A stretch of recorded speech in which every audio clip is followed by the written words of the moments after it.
Howdy, friends. Today we are reading Chapter 10 of Rolling Thunder, Rain at the Abandoned Ranch. There's an old abandoned ranch just a few minutes' ride from camp, Rolling Thunder said one morning. I like to kind of keep an eye on the place, and I haven't been there for quite a while. Thought we might all go over there and have a look. The original plan for the day had been to inspect another forest chaining site. Members of the Committee of Concern for the Traditional Native would be returning to San Francisco in a few days. They had come to Nevada to observe the destruction that had been done to Nevada's limited forest lands by the Bureau of Land Management. The committee was concerned because these pinyon trees were being chained down on native treaty territory, and since the pinyon nuts were a major protein source for the Indians, their destruction was a threat to the tradition and the welfare of the people. But an inspection was a discouraging prospect. It was hot and dry, and the ground and the air were scorching. It was difficult to locate the areas where the trees had been chained down, and the Bureau's bulldozers were not moving at the time. It was essential to catch them in the act, dragging their anchor chain across the ground, ripping out life-giving trees at 20 acres an hour, because photographs of previously chained areas looked as though the hills had always been bare. Rolling Thunder reminded us of all these problems, saying that he hoped we could somehow all be around when the chaining was resumed. He thought it would be more worthwhile this day to visit the old ranch. We'll take off as soon as Spotted Eagle gets here. It only takes about a half an hour for him to get here. Spotted Eagle was Rolling Thunder's youngest son. He was about 19 and, I had heard, apprenticed to his father. He would be guarding our camp while we were gone, as he had done earlier when we went to Ruby Valley. When he arrived, I heard Rolling Thunder instruct him. Now people have been driving through here looking around. They've even been doing target practice up here, and you know some people couldn't care less about what they shoot at. And they're not all kids either. So I don't want you going to sleep up here or wandering off somewhere. Spotted Eagle sat down in camp chair in the shade of a large tent. The 15 of us got into the committee's Valiant Analysis Ford and started off for the abandoned ranch. It was to be a good day. Rolling Thunder became the shaman that day, and at the campfire that night, he was once again the teacher. The old ranch was enchanting. At first it seemed dead and a ghostly place, but despite the broken down houses and sheds, the dead grass and the dusty ground, the setting was peaceful. The empty ranch site lay at the foot of a soft, rolling hill, dotted with large, shading trees. In front of the old house was a huge log, made smooth and shiny by time. Sitting on the log, one could look across the road up to a high mountain over which white winged hawks glided in endless circles. Rolling Thunder pointed to the mountain. Right over there where the road turns at the edge of the cliff is a sacred native shrine. White men blew it up. They blew up right off the front, and then they built that road through there. That wasn't too long ago. Now that's why this ranch is abandoned. Years back, there were natives living all around these hills. This was their home. They weren't hurting anybody, they just wanted to be left alone. But the ranchers ran them off when they came in here to take this land. Those natives disappeared and they were never seen again. And we know it's been common practice to shoot at our people just to get them out of the way. Some of this ranch land has been bought and sold for millions of dollars by white ranchers. But it really belongs to the people they stole it from. Now the time has come when it is right for us to begin reclaiming some of this land that has been stolen from us, especially some of the sacred areas and the land that has been misused and mistreated, the land that our people are supposed to take care of. We don't say we own the land. When I say it belongs to us, I mean we belong on the land. This land that we're standing on here today has been reclaimed for the native. It began when they dynamited that shrine. After that, I did some work in this area. It's out of the hands of the white man now. The ranchers that were here abandoned this place because the grasses were dying and the hay would not grow. Even the horses and the cows were sick, and they couldn't find out why. I've got to come back here again pretty soon and work some more. Rolling Thunder turned and grinned. He seemed to be elated at the thought of repossessing the land. the thought that the sacred places would be saved and the tradition would survive. As he walked around looking, smelling, and touching, he appeared like someone who was coming back to inspect his garden after a long absence. He still finds everything still within the realm of easy management. His surveillance took him in widening circles, and for a few moments he was out of sight. He began to look around the empty house. I walked through an old shack whose floor was almost gone and stood on the front step to watch the hawks circle the mountain. I wondered what would happen if I could sit up there alone for a few days. I became aware of the holes in the side of the cliff that might be caves. I stared at the largest, highest hole and pondered how I might get a look inside. A large cloud began to form above my head, and I realized how hot and bright the sun had been. As I watched the cloud, I wondered how it got there. There was no breeze to carry it, yet it was there growing bigger and becoming blacker, like a rain cloud. This was the first such cloud I had seen. It felt refreshing and invigorating to be in its shade. I went back to join the others while the cloud grew darker. Not more than a half hour after we arrived, we were leaving the abandoned ranch. Rolling Thunder was saying something about how a little rain would be a good idea. There was the sound of thunder directly overhead. Someone down in the Carlson Market in Carlin had insisted it never rained in the summertime, yet it had rained on our last trip to Ruby Valley, and Rolling Thunder had cheered, "Listen to the rolling thunder." Rolling Thunder got far ahead of us on the path. When we had nearly reached the road, I saw him kneel beside a small sagebush. Even though he was obviously concentrating intensely, I walked right up and knelt down beside him. Rolling Thunder was holding a tiny stick, and he was poking at an ordinary stink bug. He looked at me, and his face loosened for a moment. "This will bring the rain." He herded the big black bug about, tapping on its back to make it run, on its head and make it turn. "Now watch." He quickly flipped the stick. The bug landed on its back, righted itself, and nearly stood on its head with its back end in the air. There was a loud, sharp crack. A bolt of lightning. A bright, clearly defined zigzag line. "You see? This brings the lightning." Again and again the act was repeated, and again the lightning came. It was unbelievable. I had never seen such lightning. Loud and clear, right overhead, always in the same place, the bolts came in rapid succession. It seemed to be synchronized precisely with the agitations of the bug. I might have been watching someone screwing a screwdriver on a battery pole or touching two live wires together. It became apparent as it continued that this was an uncommon but natural phenomenon produced by a real cause and effect relationship. "This brings the lightning. You tease him and it brings the lightning. His irritation stimulates the lightning, and that's what brings the rain." The lightning bolts continued to come one after the other. Rising up on his haunches, Rolling Thunder jumped in a low, crouching stoop, his arms extended to reach the bug with the stick. He continued the pushing and flipping, accompanied now by a throat cry. The others had gathered around the little bush, and everyone watched as Rolling Thunder, still stooping, kicked out first one foot and then the other in a sort of dance. He looked pleased, almost mischievous. "Now we better get out of here, and fast." "I bet it's really going to come down after all that," I said. Rolling Thunder laughed. It was a wild downpour. We were within sight of the cars when it started, and we all broke into a run. The rain came in heavy sheets and beat furiously on the cars. Driving was nearly impossible. The windshield wipers provided only brief glances at the muddy road. A few minutes later, however, it was all over. The sun shone again, almost as though nothing had happened. "Oh no, what about the things in camp?"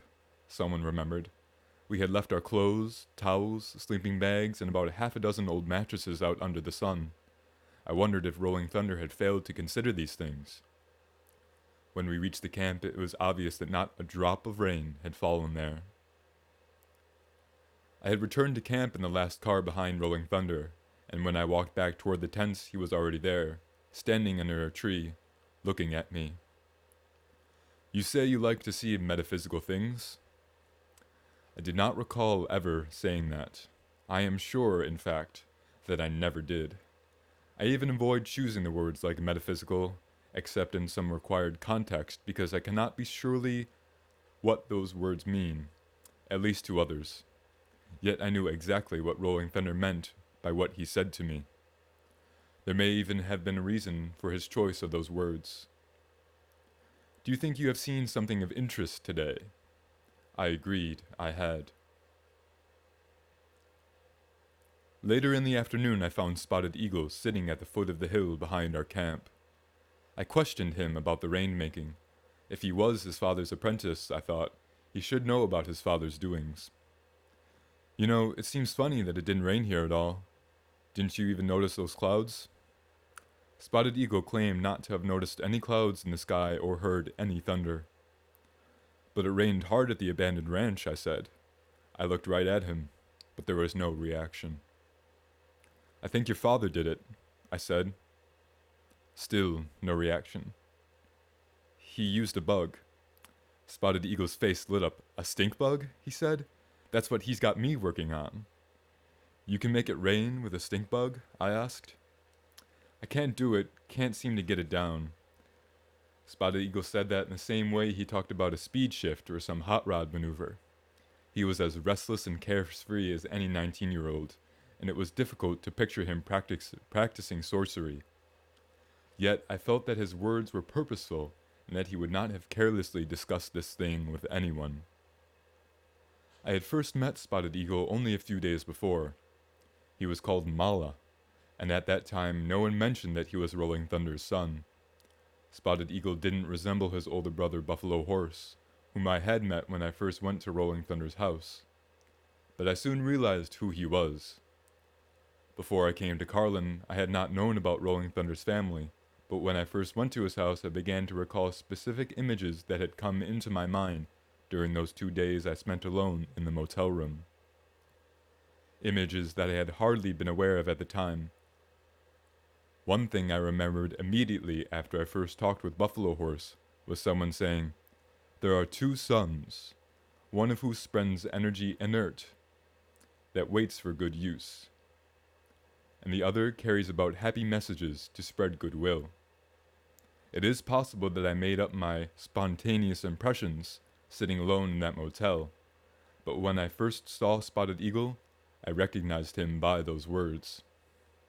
Maybe I'll get it one of these days, Spotted Eagle continued. It's supposed to be one of the easiest ways to bring the rain once you've got your cloud together. Later, I noticed Rolling Thunder surveying the campsite, looking as he had looked at the abandoned ranch. He glanced at me and smiled. "Don't you think we could use a little rain around here too? Might be a good idea to kind of settle the dust, especially around the cooking area." He had soon everyone filed into the largest tent with the mattresses, towels, sleeping bags, and food. Then he was gone again. "Gone to see a snake, I bet," said Alice. "See how clear the sky is? He can make it rain, though. You watch. It'll be raining before dinner." No rain came that night. Rolling Thunder came back to camp just before supper time, and standing around where most of us had gathered around the pots for cooking food, announced that tonight would be the right time for him to go over some of his thoughts on the aims and methods of the committee in the coming months. The committee had been founded in January 1969. Its first activity was to provide assistance for the traditional Navajo Indian, who was tried in a federal court for refusing induction into the armed forces on treaty and religious grounds. I liked the committee's philosophy and their policy of only doing what they were asked to. "We try to help with money, with legal contacts, and where they need us for what they choose us to do," one member explained to me, rather than sitting around thinking up ideas about what would be good for those Indians, and laying more white man's trips on them. We ate our cool supper, mostly fresh vegetables, under a warm sunset. Later, the night sky began to sparkle with countless stars. Then we all sat around the fire and watched the smoke rise straight up in the air as though through a chimney. and Rolling Thunder talked. Sitting in the canvas chair, wearing the old hat with the feathers, the flickering fire dancing upon his face, Rolling Thunder spoke as traditional teachers in all times and places have spoken, saying things that only my people seem to have missed. That was the central point of his message, what we had missed hearing. Man's inner nature is identical with the nature of the universe, and thus man learns about his own nature from nature herself. The technological and materialistic path of contemporary Western science, Western society, is the most unnatural way of life man has ever tried. The people of this society are farthest removed from the trees, the birds, the insects, the animals, and the growing plants and the weather. They are therefore the least in touch with their own inner nature. Unnatural things are so commonplace to the modern mind, it is little wonder natural things seem to be difficult and strange to face. The important perennial truths will seem like new learning for the modern Americans. This learning must come, however, before people can begin to work successfully in groups rather than as disconnected individuals, and before they can begin to deal with snowballing social problems like ecological ones that challenge the potential of individuals, societies, nations, and the planet to function as a single entity. In my tent I thought I would have preferred rainmaking again that night. It had occurred to me that if I were to establish the event of rain as Rolling Thunder's doing, 2 such demonstrations would be much more useful than 1. The first rain had been on the day of our trip to Ruby Valley, but Rolling Thunder had not said anything about that, only listen to the Rolling Thunder. I could not know whether he had done anything to bring the rain that day. Suppose it was all coincidence. Suppose that Rolling Thunder, anticipating inevitable rain, chose to pretend that he had made it. It amused me to think, as I began to fall asleep, what a long list of coincidences would be needed to explain each recurring lightning bolt, arriving at the intended place at the intended instant. I could add that I never ran across another stink bug in Nevada before or after that day. The particular agent that was pre-established requirement, as Spotted Eagle had confirmed the bug to be, had been at the right place at the right time.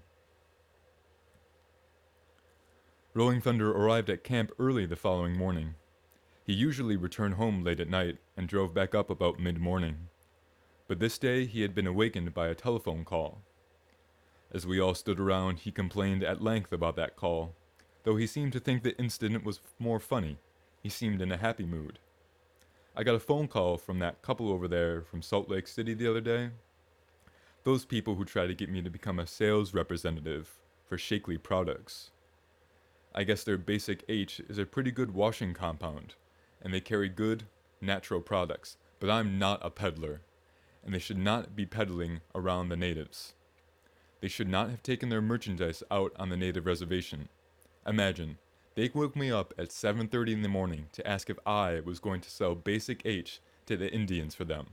Well, I tried to tell them as nice as I could, but I had to explain to them that you don't go out to the natives with something to sell.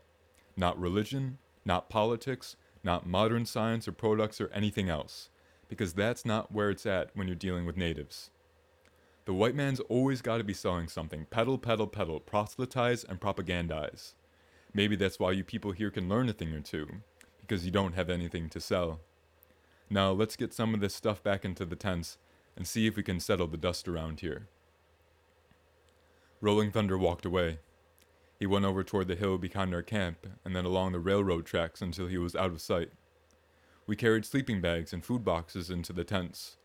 Then we looked up at the clear, hot sky. There were no clouds, but a minute or later we heard the distant sound of thunder, unmistakable and exciting. The sky had just begun to darken when Rolling Thunder walked back into camp, his head tilted to one side, his eyes squinting in that familiar, peering way. We can all go inside the big tent. It won't be too hot in there now. Then we can let it sprinkle around here for about an hour. The air became cool and pleasant inside the tent, and everyone was cheerful. The soft, steady rain seemed to muffle the atmosphere. It was not like the downpour of the day before. From the inside of the tent, I couldn't see if there was any lightning. There was a constant roll of thunder, though each peal starting far in the distance, then growing louder and closer as it came rolling up through the canyon. I suppose it was only raining in our area, but surely they could hear the thunder down in the Carlin, or at least at the rock quarry at the mouth of the canyon. Someone would think it curious. I ran to my own tent and took out the cassette recorder from my suitcase. Placing it on my sleeping bag, turned on. The thunder continued, and back in the group I thought of the cassette, going round and round, filling up with a beautiful sound. I kept that recording for over a week and listened to it many times. The thunder was recognizable, but coming through the small speaker, it was less than inspiring. It certainly could not serve as proof of anything. I'd quite carefully thought of the matter of proof, and decided that it would be both useless and impossible. I recalled Dr. Green telling me that the object of pursuing knowledge is not as so much to get caught up in the matter of proof as to discover what works and then make it work. The significance or usefulness of what we know about gravity, steam power, the planets, or electricity are followed, not preceded by, the theoretical explanations. Since I needed cassettes, I erased the thunder and reused the tape. By now, I had seen several demonstrations of Rolling Thunder's way of handling the weather. In addition to the rain that came on the way to Ruby Valley, at the abandoned ranch, and in camp, we heard thunder several evenings when he was in camp and told us to listen for it. There was never any when he was not around. Added to the list of coincidences, if they were coincidences, was the fact that wherever it was, lightning, rain, or thunder, the intended phenomenon had always appeared at the intended place and time, and it was usually announced before it happened. I felt that I no longer needed to be concerned with the question of coincidence. What interested me was not whether, but how these things were done. And that is the end of chapter 10, my friends. Nyama, thank you very much for listening. Take care.